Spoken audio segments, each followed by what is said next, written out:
હાલમાં દિવસે ઉનાળો અને રાત્રે શિયાળાનો માહોલ જોવા મળી રહ્યો છે અને ઋતુ બદલાવ થવાનો સમયગાળો ચાલુ છે ત્યારે મિશ્ર ઋતુને કારણે મોરબીમાં રોગચાળાએ પણ માથું ઊંચક્યું છે। તાવ, શરદી, ઉધરસ જેવા લક્ષણો સાથે વાયરલ ઇન્ફેક્શનના કેસોમાં વધારો થયો છે।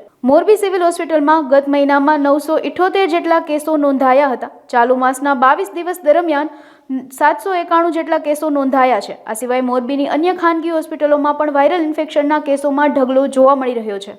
સામાન્ય રીતના આ ઋતુમાં જે વેધર ચેન્જ થતું હોય છે ત્યારે આ પ્રકારનું વાયરલ ઇન્ફેક્શન દર વર્ષે જોવા મળે છે। હાલમાં પણ એ પ્રકારની સિચ્યુએશન જોવા મળે છે।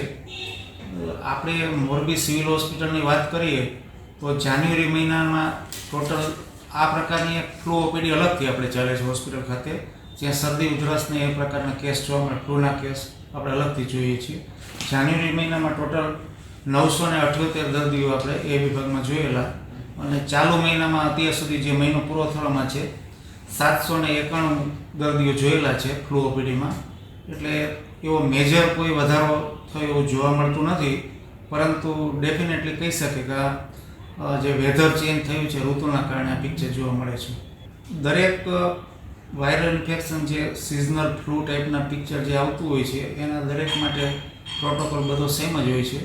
જે આ એરબોર્ન ઇન્ફેક્શન છે, હવાથી ફેલાતું, એટલે જે વ્યક્તિના કોન્ટેક્ટમાં બીજા ફેમિલી મેમ્બર હોય કે રેગ્યુલર જેની સાથે સંપર્કમાં રહેતો હોય એને આ થવાની શક્યતા રહેતી હોય છે।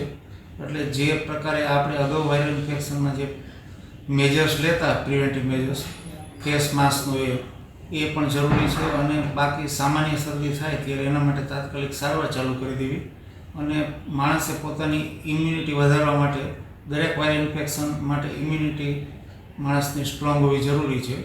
તો ઇમ્યુનિટી વધારવા માટે જે નેચરલ વસ્તુઓ, જે યોગ, પ્રાણાયામ, એ વસ્તુઓનો ઉપયોગ કરવો જોઈએ। હેલ્થી અને પૌષ્ટિક ખોરાક લેવો જોઈએ।